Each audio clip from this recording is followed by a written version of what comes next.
Trois sports, un défi, un peu de sueur, mais beaucoup de folie. C'est Triathlon Talk. Dans l'eau, pédale comme un pro.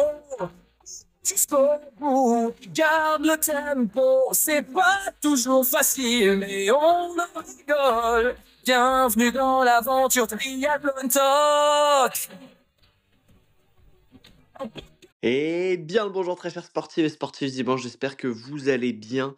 Moi, ça va super bien. Ça y est, c'est fait. Je suis un Ironman. Et ça, c'est fou. Après un peu plus de 11 heures d'effort, je vous en dis plus sur le chrono en détail à la fin. Évidemment pour la rétention et que tu restes jusqu'au bout parce que c'est ça qui régale. Et oublie pas évidemment de laisser une petite note, des étoiles, un avis, un commentaire pour soutenir le travail, ça fait toujours plaisir. Aujourd'hui, on va parler de l'Ironman des Sables d'Olonne. Je l'ai fait, mon premier Ironman, ça y est, c'était une expérience incroyable et je vais revenir dans cet épisode en détail avec vous. Je vous partage depuis un peu plus de 6 mois tous les détails de ma prépa. J'essaye de ne rien omettre, de répondre à toutes les questions.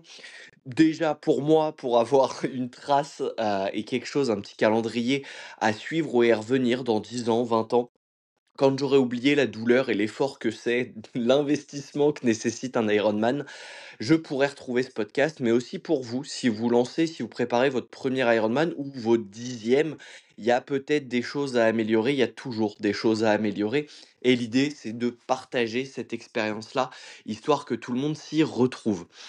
Donc, l'Ironman 140.6 des Sables d'Olonne, la première édition. Je vous l'ai expliqué, je vous l'ai dit sur les différents épisodes que vous avez sûrement écoutés, sinon je vous invite à le faire. On a choisi cet Ironman-là parce qu'il y a la belle famille qui y est, c'est plus facile d'un point de vue orga, et puis on avait déjà fait le 73 là-bas, donc on connaissait déjà une belle partie du parcours, et c'est vrai que la course à pied est très belle, mais très dure. J'y reviendrai sur la troisième partie. Commençons la veille de l'Ironman, tout va bien, j'ai récupéré mon dossard, j'ai posé mon vélo dans le parc à vélo, pneus dégonflés parce qu'il faut savoir que la veille et la semaine d'avant, on a eu le premier épisode caniculaire de l'été, il a fait 35 degrés. Ça s'est arrêté le samedi. Alors quand je dis arrêté, attention, il a fait frais puisqu'il ne faisait plus que 28-30 degrés le samedi. Ça va comparé à 35-37. Du coup, c'était relativement frais. Et le dimanche, ils annonçaient entre 23 et 28. On savait pas trop sur quel pied danser. Mais donc, pour poser le vélo dans le parc à vélo, on a dû dégonfler les pneus pour éviter qu'ils explosent avec la chaleur, puisque le parc à vélo est en plein soleil. Et on n'a pas pu laisser notre nutrition, puisque pour les mêmes raisons, sinon elle allait cuire. Et c'est pas le but de se retrouver avec des gels cuits. Donc la veille, on se retrouve à devoir splitter en deux ce qu'on va mettre dans la zone de transition. On a déposé le vélo et la moitié du matos prévu dans les sacs de transition, hormis la nutrition et également les flasques ou les bidons. J'ai un bidon pour me rincer à T1. J'ai une flasque d'électrolyte de boisson d'effort Oversteam à T1. J'ai une deuxième flasque à T2, pareil de boisson Oversteam et Hydrixir, la boisson d'effort, d'endurance que je kiffe et que je prends en trail. L'idée, c'est de pouvoir boire entre les transitions.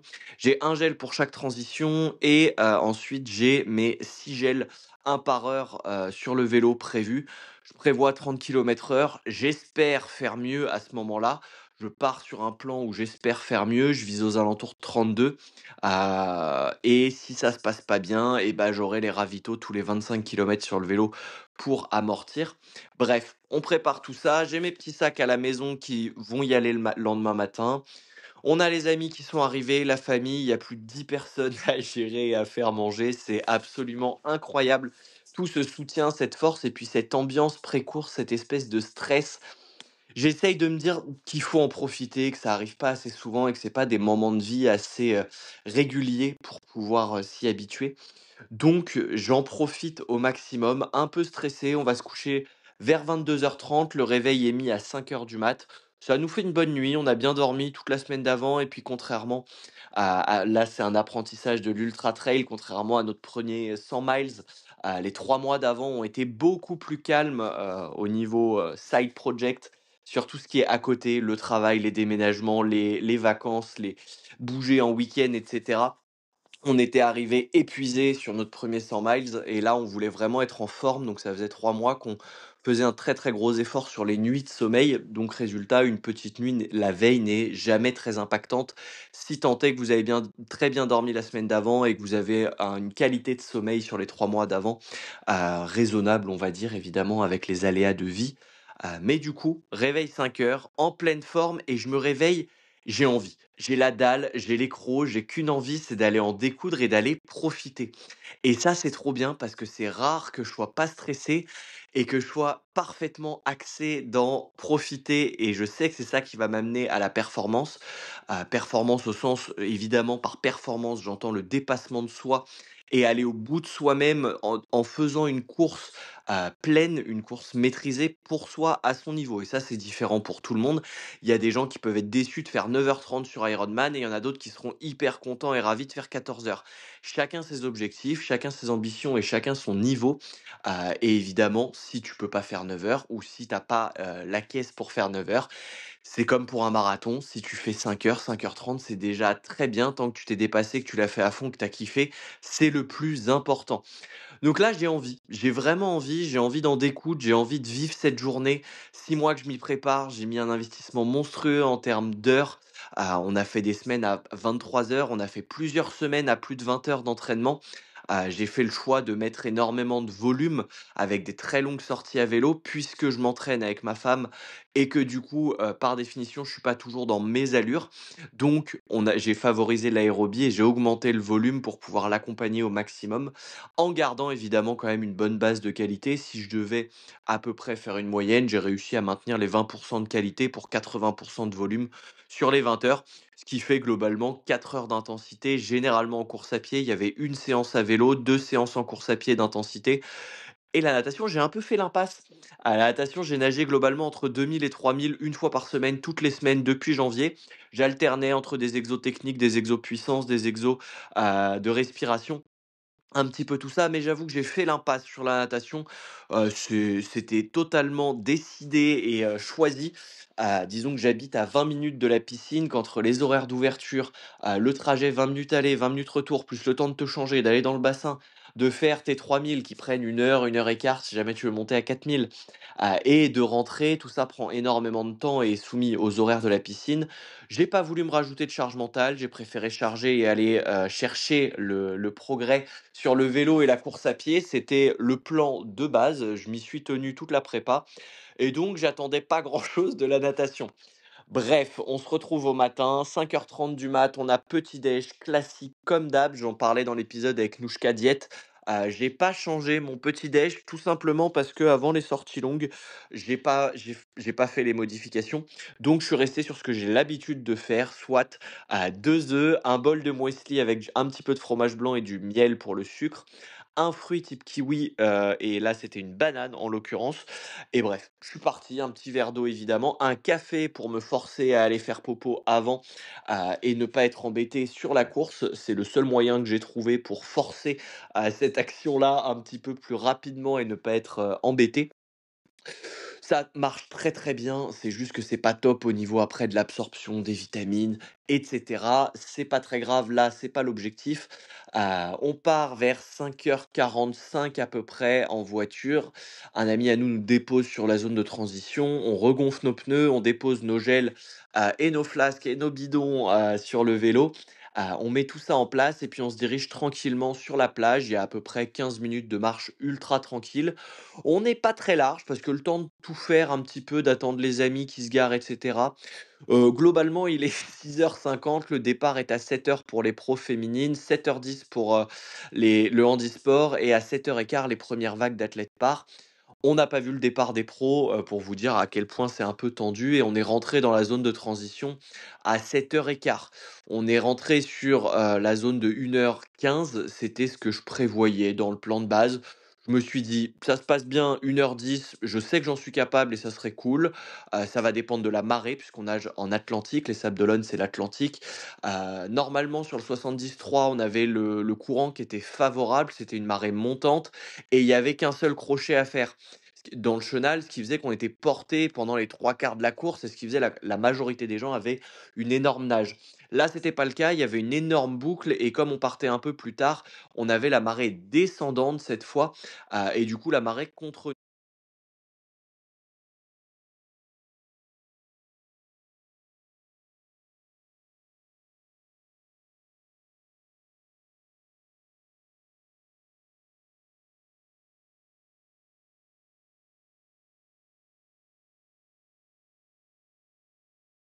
sort de l'eau et je suis en pleine forme pour pouvoir écraser sur le vélo où c'était clairement le point fort et c'était ce que je voulais atomiser. Donc tranquillou, on enfile la combi, on se prépare, on se retrouve dans le sas 1h10. Je suis avec ma femme, un athlète que j'ai coaché pour la prépa là-dessus, 6 mois d'entraînement, on se retrouve sur la ligne de départ et une pote, Violaine, que je retrouve aussi au départ, qui fait aussi son premier er full Ironman et là l'ambiance elle est palpable, il y a énormément d'émotions, c'est juste beaucoup trop bien. Il y a toute la famille, tous les potes qui sont là à nous encourager. Le départ est donné, rolling start, ça c'est vraiment bien. Rolling start et en plus on a 200 mètres à faire sur la plage. Alors 200 mètres, j'exagère peut-être, mais en tout cas 100, entre 100 et 200 mètres qui ne sont du coup pas à nager. C'était le petit moment de bonheur où tu sais que tu peux courir. J'ai pas cherché à sprinter, je sais que la journée elle va être longue, j'ai profité. Je me suis vraiment dit, c'était le mindset de la journée, je voulais essayer de profiter au max. Je voulais profiter de l'ambiance, je voulais me faire un maximum de souvenirs. Essayer évidemment de perfer et d'atteindre les objectifs chrono que je m'étais atteint, mais avant tout, à 800 € la journée, je voulais kiffer, ouais. Je voulais me dire: «Merde, profite, ça va pas arriver tous les jours». Fais le plein de souvenirs, donc j'ai profité de ce démarrage sur le sable. Je suis parti tranquillou dans l'eau, contrairement à des half ou des M où, globalement tu fonces tête baissée et c'est à bloc, globalement ou au seuil et tu réfléchis pas trop. Là, je me suis vraiment dit: «Tu le temps, ça se joue pas sur ces 10 secondes-là, profite tranquillou, nage». Je suis parti sur la nage, j'ai posé ma nage, j'ai pris mon temps, je me suis un peu décalé par rapport aux gens, histoire de pas être embêté. Je m'en fichais de faire, 100 mètres de plus ou 50 mètres de plus. Tranquillou, j'ai pris mon temps, j'ai posé ma natte, respi 3 temps. Il y avait pas de méduses, je pense qu'elles sont toutes parties vu qu'on est parti dans la première moitié, mais en fin de première moitié, qu'il y avait déjà, presque 1000 athlètes qui ont dû sortir, enfin qui devaient être passés en natation avant nous, donc plus trop de méduses, alors que sur la reco, il y avait des méduses, plutôt bien. Je pose ma natte et là, ma montre bip les 500 et je vois que je suis en 1:40 au 100 mètres, ce qui fait à peu près du 1h05 et je suis en mode: «Bah, alors c'est cool, mais c'est un peu rapide, c'est bizarre». Je vais regarder les 500 prochains et on va voir comment c'est, parce que c'est dur d'avoir des sensations en mer quand tu as le courant, tu sais pas trop si le courant il est avec toi ou contre toi. 1000 mètres, pareil, ça tourne bien, je passe les 1500 en 23 minutes et je suis en mode: «Bah, c'est cool». Je suis pas en train de forcer, je suis pas en train d'appuyer, musculairement ça va, au niveau respi ça va. Je suis bien, j'ai envie de faire un petit pipi, je fais pipi dans la combi, team pipi dans la combi, clairement, voilà, pas de filtre. Ça permet de se réchauffer dans l'Atlantique, c'est cool aussi, même si elle était pas si fraîche et l'eau était à 19 degrés. Elle était pas si chaude, mais pas si fraîche. Température idéale pour la performance en combi. 1500 en 23 minutes, je me dis: «Bah, si ça se maintient comme ça, j'espère juste que c'est peut-être qu'il y a un courant favorable finalement, trop bien». Et là, on fait le demi-tour et là, tu as le courant défavorable et donc j'étais aux alentours d'1:40 et j'ai fait 1500 mètres aux alentours de 2:05-2:10. J'étais en mode: «Ah, peut-être que c'est maintenant le courant défavorable». Là, ça a été, un peu plus dur, mais je me suis dit: «C'est pas grave, j'ai bien nagé avant, ça va faire une moyenne à 1:50 à peu près». C'est ce que je visais. Je suis dans les chronos, je suis dans ce que j'ai prévu, donc pas de panique. On reste, on fait ce qu'on sait faire, on nage, on pose sa nage et si ça avance pas pour tout le monde, si c'est à cause du courant. Donc tant pis. On arrive au niveau du retour du phare, là on est à peu près à 2000, il reste 1900 mètres dans le chenal à peu près à faire. Là je vois tous les amis sur le bord et j'avais dit à mon pote photographe que si jamais je le voyais et qu'il me voyait, je lui ferais signe et je ferais une attaque papillon pour impressionner les copains.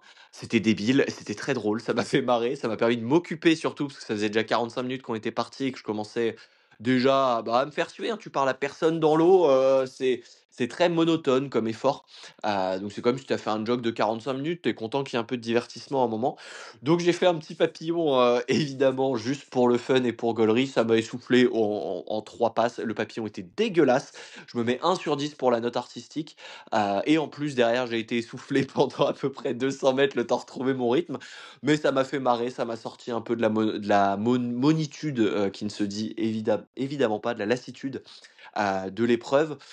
Et puis après, j'ai fini tranquillou, je sors de l'eau en 1h09 et 56 secondes, exactement dans ce que je voulais faire et dans ce que je savais capable de faire.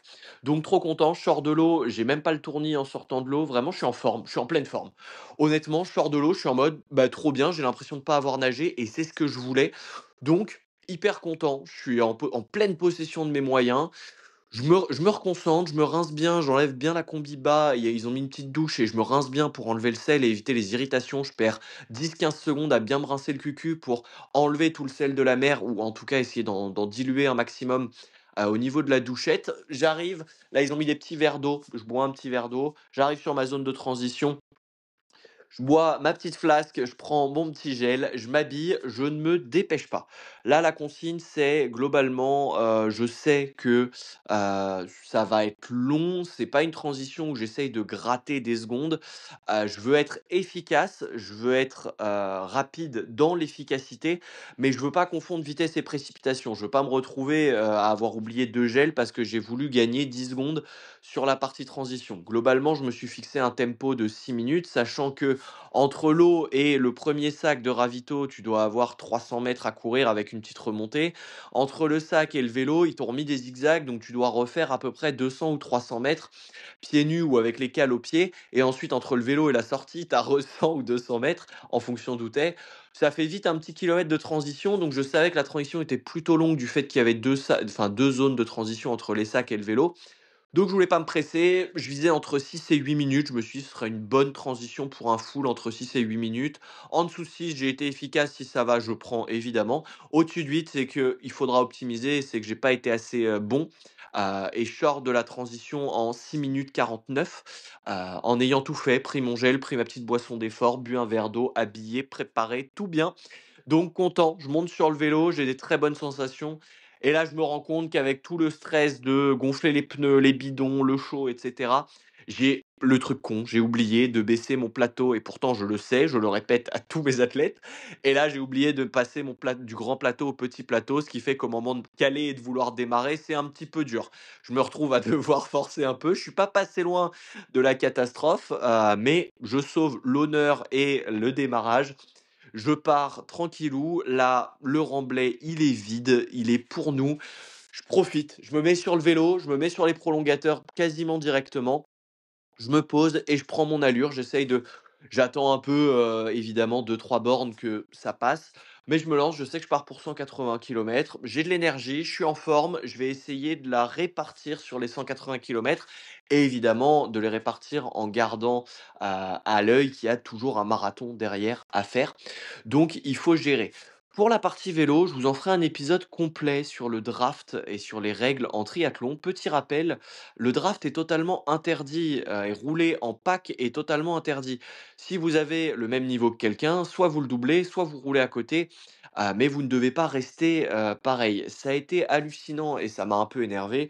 Il y a eu, énormément de drafts, mais je vous en parlerai dans un épisode complet, dessus. Moi, ce que je savais et ce que j'avais dit en tout cas aux gens qui y étaient, c'est que si tu veux drafter, draft, fais-le pleinement, «assume-le» entre guillemets, pour pouvoir faire une énorme course vélo et c'est pour ça qu'il y a presque plus de 500 personnes qui roulent au-delà de 38 km/h, à vélo.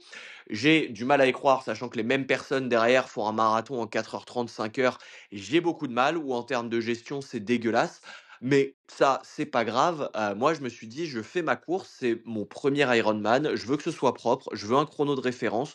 Je veux pas flamber avec des faux stats ou en tout cas des stats de cyclo où j'aurais, tété une roue tout le long». Je me dis: «Je fais les choses propres, je le fais avant tout pour moi». Je me suis inscrit à l'Ironman pour moi, pour me montrer que j'en étais capable, pour aller choper ma médaille. Un petit peu pour mon père aussi, à qui j'avais promis que j'en ferais un et avec qui c'est lui qui m'a donné envie, de le faire quand j'étais minot, quand j'avais 8 piges et il en parlait parce qu'il avait des potes à lui qui le faisaient, qu'il avait invités à manger et je me suis dit: «Ah putain, j'ai envie de le faire depuis que j'ai 8 ans, j'ai envie de le faire». Mon père est parti, il a rejoint les étoiles, ciao à lui et en gros, ciao dans le sens bonjour, hein, attention, c'est, coucou. Je me suis dit, «Je le fais pour moi et pour lui globalement, le reste, j'en ai à peu près rien à faire». Vous pensez ce que vous voulez des stats et n'importe qui en triathlon se fait son avis sur les stats. C'est toujours très compliqué de juger et d'avoir un avis, dessus, hormis de rouler avec les gens directement, surtout sur le vélo et les stats prennent une part très, très trop importante. Les triathlètes aiment beaucoup, s'astiquer le manche sur les stats. Il y a une part de juste titre parce que c'est la data qui te fait progresser et c'est quelque chose de stimulant de savoir, c'est un facteur qui te permet de contrôler tes progrès, mais ça ne doit pas servir à rabaisser ou à juger, d'autres performances et c'est là-dessus où, il y a un petit progrès à faire dans le monde du triathlon. Parce que c'est un frein pour beaucoup de gens qui n'osent pas sous prétexte que: «Ah bah, je roule pas assez fort». C'est encore une fois le message c'est le même, tu as un vélo, va rouler, respecte les règles, fais pas de draft parce que les mecs couvrent grand leur bouche. Souvent, ils font du draft, souvent ils roulent en peloton et en plus derrière, c'est eux qui rabaissent les gens. C'est pas à cela que j'ai envie de m'identifier, c'est pas comme ça que je conçois le triathlon. Moi, j'aime bien le dépassement de moi, je le fais pour avoir les cuisses qui chauffent. Donc je me mets dans l'épreuve, petite digression, tu sens que ça me titille comme sujet, hein, tu sens que c'est un vrai sujet en triathlon qui est un petit peu relou et surtout sur full Ironman, quand tu sais le gain qu'il y a à aller chercher, c'est tout de suite très intéressant et c'est un peu, tu envie d'y aller. C'est vrai que c'est tentant, mais c'est moi je trouve ça important de le faire pour soi avant tout. Donc je roule et je me dis: «Pose ton vélo et roule comme tu sais le faire». J'ai des sensations, mais vraiment les potes, c'est incroyable, je vole. J'appuie sur les pédales, j'ai pas l'impression d'appuyer, je regarde ma montre, je suis à 35, 36, 37. Je me dis: «Mais, c'est pas mes allures». Concrètement, c'est pas du tout là-dedans que je suis censé être. J'avais prévu de rouler à 32 comme je vous le disais et je me dis: «C'est bizarre, là, il y a du 36-37 qui sort». Je sais que je suis capable de le faire quand j'ai déjà fait les exos de seuil pendant 10-15 minutes, du 4 fois 15 minutes à 36, ça passe. C'est quelque chose que je peux tenir en étant assez inconfortable rapidement, mais que je peux tenir. En tout cas, que je tiens pas à 180 bornes. Ça, c'est une certitude, je me connais. Et je connais le parcours, je sais qu'il y a quand même des petits vallons et en gros, c'est un parcours qui est compliqué si tu roules en dessous de 30 km/h très globalement, ça dépend énormément des profils. Mais plus tu es rapide, plus c'est un parcours qui est simple, plus tu es lent, plus c'est un parcours qui est dur parce qu'il faut prendre, c'est des espèces de toboggans ou en tout cas il y a quelques murs et comme les murs sont pas très longs, plus tu arrives vite et plus tu roules fort, plus le mur tu le passes avec l'inertie de ta vitesse et donc moins tu as à remettre de puissance en haut. Alors que plus tu arrives doucement, plus tu vas caler en bas de la côte et plus ça va te demander d'énergie pour finir la côte. Donc bref, je vois les stats, je vois la première heure, je bip la première heure à 35,6 km/h de moyenne. Et là, je me dis, c'est simple, j'ai regardé ma montre, j'ai regardé 1 heure, 35,6, je me dis: bah là, si ça se maintient comme ça, au choix. Soit c'est la perf de l'année et derrière, il faut que je sois solide sur le marathon pour, me montrer que c'est pas du bluff et que je suis pas au-dessus. Deuxièmement, comme je m'entraîne à la sensation, j'ai pas de capteur de puissance à ce moment-là, j'ai que la montre, donc j'ai pas de capteur de cardio fiable, et surtout le capteur de cardio sur le vélo, c'est pas dingo. Je vous déconseille de l'utiliser, en tout cas de gérer et de piloter votre sortie vélo avec juste le cardio, c'est un petit peu risqué et je me suis entraîné du coup à la sensation. En termes de RPE, le ressenti physique à l'effort, je suis bien, mais je sais que c'est pas quelque chose de normal et je préfère jouer l'économie. Du coup, je me ralentis de moi-même, je baisse les watts et je me dis: «Écoute, on va faire l'heure d'après dans les chronos prévus, 1 ou 2 heures et si au bout de 3 heures, tu as toujours les jambes pour aller à 35-36, et bah, tu en remettras sur la dernière heure et tu auras fait quelque chose d'à peu près propre, mais tu ne seras pas grillé, tu sauras pour la prochaine fois, potentiellement que tu es capable de rouler à 36». Ça a pas loupé. La deuxième heure, je me mets entre 32 et 34, un peu plus dans les zones que je maîtrise, hormis évidemment quand il y a des petits tape-cul. Et là, les premières gênes gastriques arrivent, à savoir que sur la partie natation, juste après le PAP, 200 ou 300 mètres après le papillon, attention, ça n'a rien à voir avec le papillon, c'est juste pour vous situer dans la natation. Quelqu'un m'a mis un coup de poing, alors il a pas fait exprès, il posait sa nage, on est tout à fait d'accord. Ça arrive en triathlon, ça secoue, il me met un énorme mandale dans les lunettes. Moi, à ce moment-là, je suis concentré sur ma nage et je suis posé dans mes pensées globalement, et par réflexe, j'aspire de l'eau et je bois 2 très grosses gorgées d'eau de mer, ce que je ne voulais pas faire.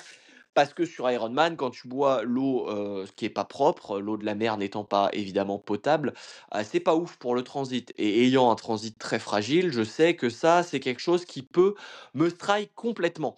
Et là, au bout de, 1 heure et demie, à peu près 2 heures de vélo, ouais, au bout à peu près entre 50 et 60 bornes avant le deuxième ravito. Au premier ravito, j'ai pris une barre pour manger un peu solide et globalement, 20 minutes après la barre, j'ai commencé à sentir une baisse d'énergie et en tout cas un transit qui s'activait. Je me suis dit: «Ouh qu'est-ce qui se passe? OK, on va réduire un peu la quantité de sucre» parce que j'étais à 90 grammes de glucideurs à ce moment-là.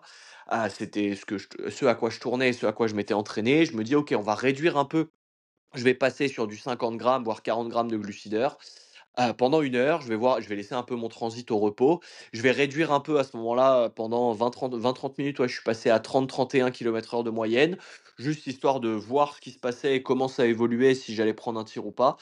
Et d'observer. C'est reparti. Le transit est passé, j'ai fait globalement 30 minutes à peu près de passage un peu à vide, relatif, hein, on est d'accord. C'est juste un peu inconfortable et j'étais en mode: «Bah, c'est pas ouf, faut pas que ça dure parce que c'est pas agréable» et puis c'est parti complètement. Là, on est au kilomètre 60 et jusqu'au kilomètre 150, ça a été un billard. Mais vraiment, j'étais trop bien, je roulais à 34, je me décalais, je regardais les pelotons et j'étais en mode: «Ah, bande de cons», globalement, et ça m'occupait. Et ça m'occupait. Il y avait des gros passages à vide où, il y avait personne, on était tout seul dans la campagne. Le triathlète n'est pas trop causant sur le vélo, j'ai trouvé quelques personnes avec qui parler, mais c'est pas la majorité. Chacun est dans son effort. Très bien, c'est le but de la course, mais du coup, c'est un peu long. C'est quand même un peu long, tout 180 bornes de vélo sans parler, sans animation, sans rien. Sans musique, c'est très, très long comme effort, et du coup, il y a eu une petite lassitude mentale, mais hormis ça, sachant que j'avais l'habitude et que c'était toujours plus court que les entraînements et que les 20 heures d'entraînement semaine, je me suis dit: «Bah, let's go en profiter et essayer de kiffer les paysages». Bon, c'est l'arrière-pays des Sables d'Olonne, c'est pas non plus magnifique et incroyable, c'est beau, c'est la campagne, mais ça occupe pas, ça divertit pas. Bref, d'un point de vue sensation, je me suis juste concentré là-dessus, manger, boire, rouler dans la zone que je maîtrisais.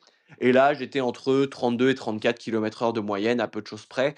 Et ça roulait très très bien. Au 150e, j'ai à nouveau une baisse d'énergie, une petite baisse énergétique et une baisse de morale. Je le sens, je me dis ok, pareil, même chose que la première fois, je vais chiller. On est à 150 bornes, la course est globalement faite, il va rester 1 heure, un peu moins d'1 heure vu que je suis sur des 32-34 de moyenne. Je me dis: «OK, prends pas de risque à ce moment-là, on réduit un peu, on réduit la voilure». Là, le but, c'est d'arriver en forme sur le marathon, c'est plus forcément d'aller grappiller 1 minute sur le chrono vélo. Je ralentis un peu, ça dure 15 minutes ce passage-là, un peu plus en dedans, les cuisses commencent à tirer. C'est normal, il y a 180 bornes de vélo qui viennent d'être faits. Avant ça, il y avait 4 bornes en mer. Le corps commence à fatiguer un peu, mais c'est une fatigue de fin de footing, quoi. Je suis encore très en forme et c'est une fatigue toute relative où, ouais, je suis à 160 bornes, j'ai hâte et je commence à avoir hâte que le vélo se termine et j'ai ma dose, quoi. Globalement, c'est plutôt ça. Ça répond toujours, je continue, sur, 170, 175, 5 bornes avant l'arrivée, vers les 172 du coup, quand on arrive dans les marais. Je relâche complètement mon effort, je continue de rouler, mais je suis plus en position aéro. Je me redresse, j'étire les bras, j'essaye de m'étirer au niveau du dos, j'essaye de me mettre debout en danseuse, de varier les positions et de commencer à redonner de la mobilité, au niveau de mon bassin, de mes lombaires, de m'étirer un petit peu pour plus forcément être en concentrique et que la transition se passe pour le mieux. Ce qui se fait super bien, parce qu'au moment où je pose le vélo, bah, je suis en super forme. J'ai roulé à 33,1 km/h de moyenne sans draft et ça, j'en suis plus que fier parce que c'est les heures de vélo ont payé. À ce moment-là, je regarde le chrono, je suis en 5h27 pour faire 180 km de vélo. J'ai encore du mal à le réaliser quand je le dis et je suis en mode, mais entre ça et la natation, bon, la natation, c'est un hold-up, on est d'accord. Faudrait que je m'entraîne pour aller chercher à aller gratter 5 ou 7 minutes. Ça pourrait être intéressant. Mais là, le vélo, j'ai fait l'entraînement qu'il fallait et je suis très content parce que j'espérais pas ça, j'espérais 31-32. J'aurais été content à 30, 30-31, j'aurais été content, je me serais dit: «C'est une bonne course». J'aurais pas été fier et satisfait à 2000 comme je le suis là, mais là 33, sachant que je roule sans CLM, je roule avec un vélo à 2 500 balles. La moyenne des vélos sur le parc à vélo est de 6 500 €. C'est énorme, j'ai pas le vélo le plus optimisé pour le triathlon, mais je roule quand même à 33, j'ai pas drafté et ça, j'en suis très, très fier. C'est quelque chose ouais, dont je suis fier. J'arrive à le dire, c'est cool, sans présomption, d'innocence, c'est pas du tout ça. Sans vouloir être présomptueux, ou avoir un énorme melon, ça reste une paire tout à fait random et classique. Quand on commence à s'entraîner en triathlon et qu'on commence à vouloir axer performance, mais c'est quand même une très, très belle perf dont je suis fier. Je le pose du coup, après un à peu près 7 heures d'effort, du coup, un peu moins, sur la transition, la T1 ou enfin la T2 du coup maintenant, où je pose le vélo, je repars, là, petite galère, au moment de poser mon vélo, je fais trembler la barre, le vélo d'à côté qui devait valoir 15 000 balles commence à trembler, à vaciller et il se vautre par terre et là j'ai plus de réflexe et je suis plus, c'est-à-dire que quand même je viens de faire un effort, assez long de 7 je suis à 7 heures d'effort. J'ai pas les réflexes pour attraper le vélo à ce moment-là, je suis désolé et à ce et je me sens trop con à ce moment-là parce qu'en plus tu as tout le public qui regarde et je suis côté barrière où il y a le public et je suis juste en mode: «Et ouais, et qu'est-ce que vous voulez que je fasse?» Il y avait rien, le vélo n'avait rien.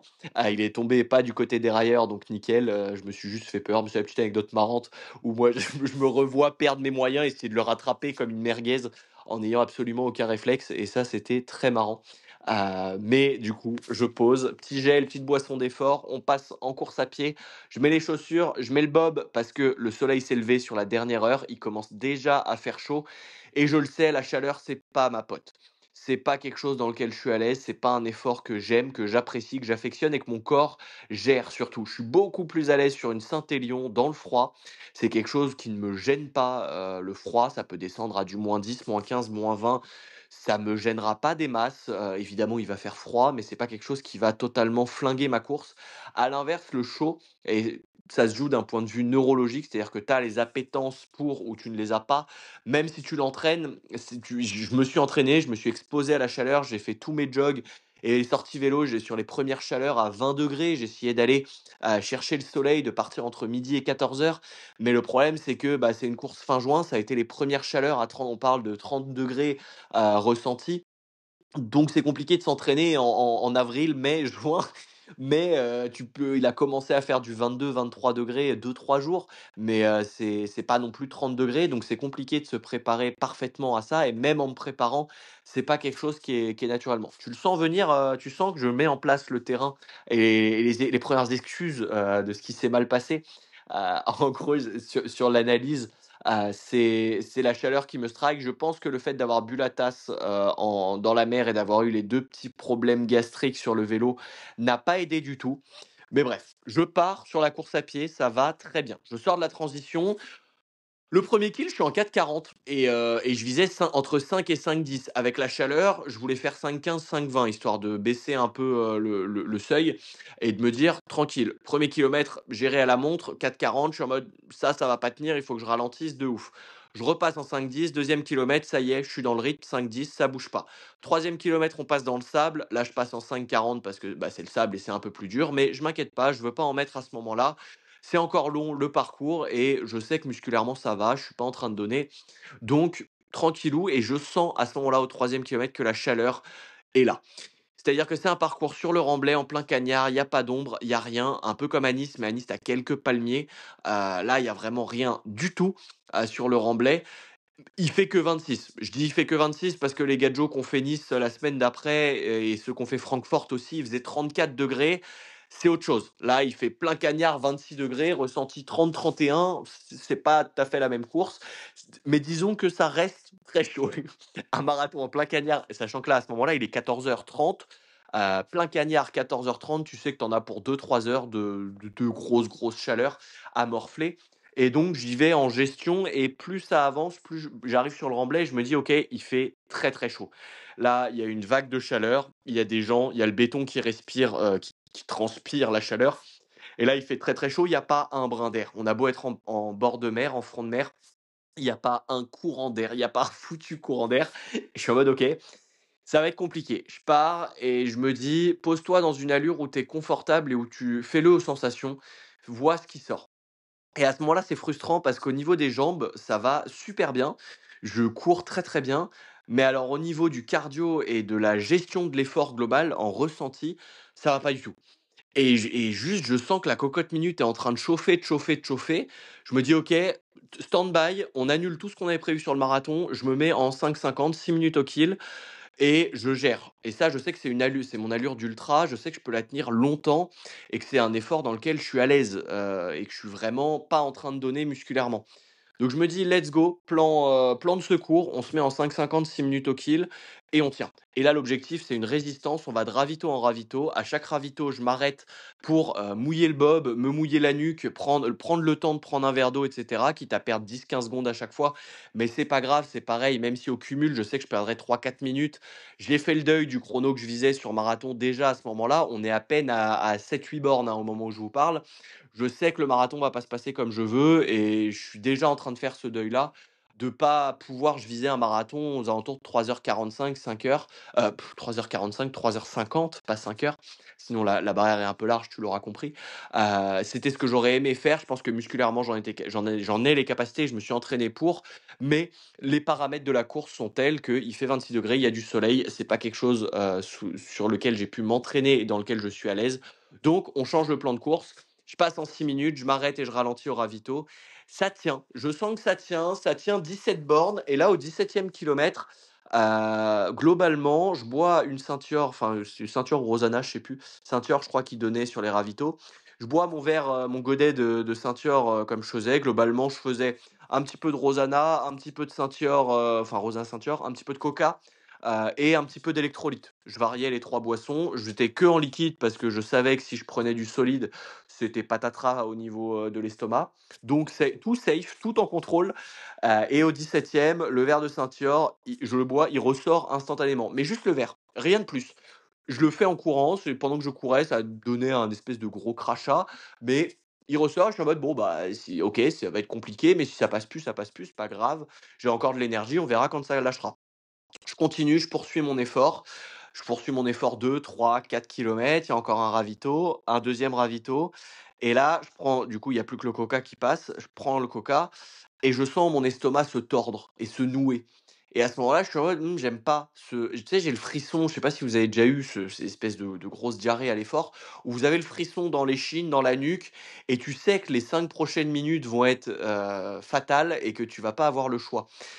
Va falloir être rapide, efficace et ça va être douloureux. Tu sais, tu le sais avec toi-même. À ce moment-là, tu as un peu honte. Et là, pas de bol. Je me retrouve sur le Remblai, donc on est à peu près au 20e kilomètre. C'est dans la zone chaude des supporters, c'est-à-dire que c'est là où il y a le plus de monde.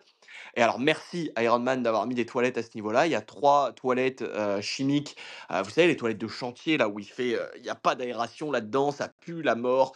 C'est un lieu de décès globalement. Il doit faire 50 degrés parce qu'il y a pas d'aération, c'est en plein cagnard depuis 10 heures, voire même la veille au soir.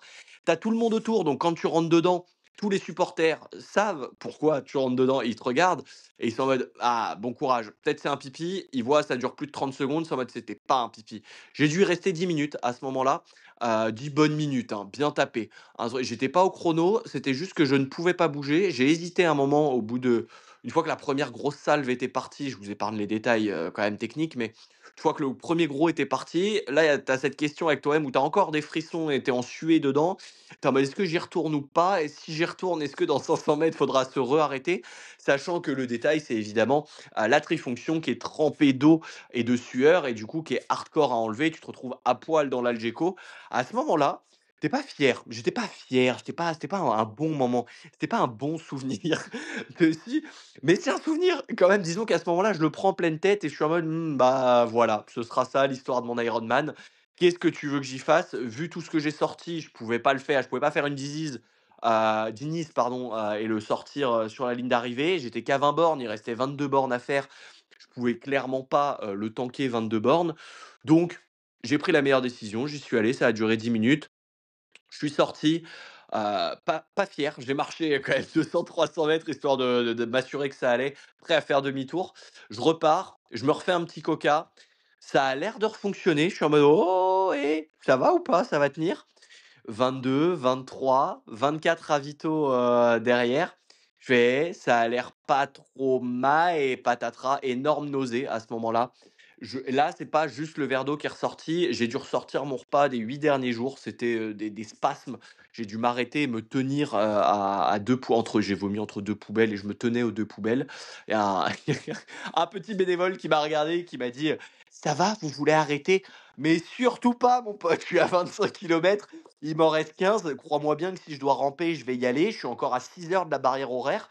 Je suis très, très bien. Je vais vomir tout ce qu'il faut vomir. Mon corps, il vomira et il fera, ce qu'il faut autant de fois qu'il faut. À un moment, il y a plus rien, normalement. Théorique ça, c'est la théorie. Mais en fait, tu as beaucoup de réserves. Bref, je me vide à ce moment-là. Pareil, je repère 2 3 minutes, mais pas agréable, hein. Le truc, plié en 2, courbature au niveau du bide, je sens les abdos se contracter. Je repars en marchant toujours et puis après je me remets à courir et là, à chaque fois que je me remets à courir, j'arrive à me remettre dans les 5,50, 6 minutes au kill. Ce qui est d'autant plus frustrant parce que musculairement, du coup, j'arrive à partir et je me dis: «Putain, 5,50 ça fait que du 4h05» et ça m'aurait donné à ce moment-là, je fais les calculs, tu que ça à faire donc tu calcules. Je me dis: «Je peux avoir le sub 11 heures». Le sub 11 heures est jouable dessus. Donc je me dis: «Bah, écoute, essaye de donner au max et tu verras bien ce que ça donne». Et là, deuxième salve, je me retrouve à nouveau bloqué dans les toilettes, les Algeco, deuxième rendez-vous avec moi-même. En tout, j'ai vomi 4 fois et j'ai dû m'arrêter chier 3 fois et c'était vraiment pas ouf. Évidemment, de moins en moins de temps parce qu'il y avait de moins en moins de choses à sortir, mais ça m'a bien strike la course, et ça, c'était que sur la, 2e et à partir de la 2e et demie et jusqu'à la fin de la 3e boucle, ça m'aura pas lâché.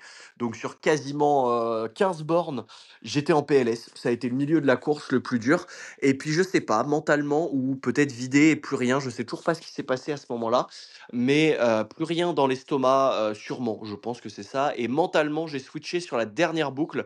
Je me suis dit: «Écoute, c'est ça l'histoire de ton Ironman, tant pis pour le chrono, c'est pas grave, t'es venu, tu es en train de le faire. Là, il reste 10 bornes, tu sais que tu vas finir la boucle. Il y a tous tes potes, toute ta famille qui sont là». Ma femme m'a doublé à ce moment-là, et je suis en mode: «Bah, il y a l'ego qui en prend un coup».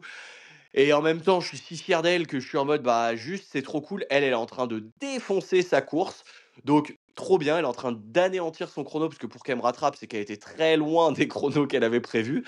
Et c'est ce qui s'est passé. Elle a tué sa course. Et je me suis dit, la dernière boucle, fais-la pour toi, profite. Regarde l'ambiance, le paysage, les bénévoles, les ravitaux. Profite de chaque instant, chaque seconde. C'est la dernière fois que tu vois le remblai, que tu vis ça de cette manière-là et que tu vis cette course-là. Et j'ai essayé de me mettre dans un mood positif où j'étais en mode: «OK, c'est une chouette expérience, c'est la dernière fois que je vis ça, profites-en à fond, profite de chaque mètre» et j'ai réussi à relancer à ce moment-là, enfin à relancer, à maintenir l'allure et j'ai plus besoin d'aller aux toilettes ou de vomir. J'ai arrêté de boire et de manger aussi, totalement, ce qui est pas du tout l'idéal, mais ça m'évitait d'avoir à vomir. Donc c'était plutôt cool et plutôt un bon choix sur le moment et ça m'a permis de finir les derniers 10 bornes, sans m'arrêter. Je me suis arrêté à un ravito, toujours pareil, pour me rafraîchir, mouiller le bob et pouvoir marcher, 50 mètres. Mais au global, tous les 10 derniers bornes sont très bien passés, et j'étais plutôt bien dedans, et j'étais assez content et surpris et j'ai profité jusqu'à faire le dernier sprint et là, mentalement, j'ai eu toutes les barrières qui se sont effondrées. Je me suis effondré sur la finish line où j'ai voulu faire un truc un peu original et puis j'avais pas d'idée, j'étais grillé. J'arrive, je fais: «Vas-y, je vais sauter». Je saute, mauvaise réception, je finis sur le cul et je me dis: «Voilà, tu l'as ton truc original sans faire exprès.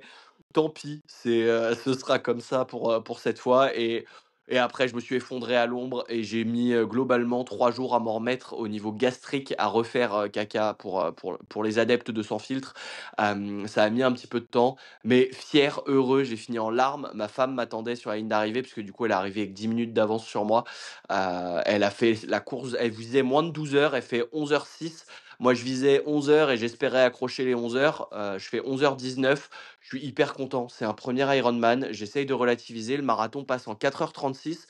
J'arrive quand même à sortir 6h36 de moyenne en m'étant arrêté un nombre de fois incalculable aux toilettes. Je suis en mode, c'est quand même très cool. Musculairement, j'ai récupéré 2 jours après. Je n'avais aucune séquelle et j'ai pu renager, courir et rouler 2 jours après. Mentalement, j'avais pas trop envie. L'envie n'y était pas tout à fait et ça a mis un peu plus de temps. Mais physiquement, j'ai récupéré. Donc frustrant et en même temps content, heureux, de l'avoir fait. Je suis un Ironman, j'ai fait la course. C'était fou, c'était juste incroyable. J'espère que tu y as été, que tu as profité. Dis-moi comment ça s'est passé en commentaire, hésite pas. Je vous sortirai une vidéo YouTube, complète si vous voulez les images de la course un peu plus en détail Ah, la vidéo YouTube sera en lien de l'épisode, évidemment. J'espère que le récit t'a plu et que tu y étais. Hésite pas à me dire ce que tu en as pensé dessus. On évite les conseils. Il faudrait éviter de manger des électrolytes, c'est sûrement tes 90 grammes de glucides. Peut-être, c'est passé, on s'en fout. S'il y a des trucs à analyser, ça arrivera dans un second temps. Je vous en ferai un épisode complet aussi sur ce que je peux améliorer ou pas. En attendant, une super nage, un super vélo, ça fait quand même 2 tiers de réussi et un marathon qui pour moi est raté, mais reste un marathon en 6,36 de moyenne, ce qui reste un marathon couru et ça, c'est quand même très cool. Donc hyper content. Je suis un fucking Ironman et ça, c'est trop cool. Je te souhaite une très bonne journée. Accroche-toi à tes rêves. Si tu veux devenir un Ironman, il te suffit de t'entraîner, de le faire, d'y croire et d'être patient. J'attends ça depuis que j'ai 8 ans. Je m'entraîne. Ça fait 15 ans que je prépare ça. J'aurais pu le faire avant. Ça aurait sûrement été une course moins aboutie. J'aurais encore plus morflé sur le marathon. Mon expérience en ultra trail m'a évidemment servi. Je suis hyper content de l'avoir fait. Maintenant, le trail me manque et je vais retourner faire un peu d'ultra trail parce que c'est quand même vachement plus fun et vachement moins stat. Allez, ciao, bonne semaine à toi, peu importe où t'es. Je te fais la bise et je te souhaite un bon entraînement. Ciao l'équipe.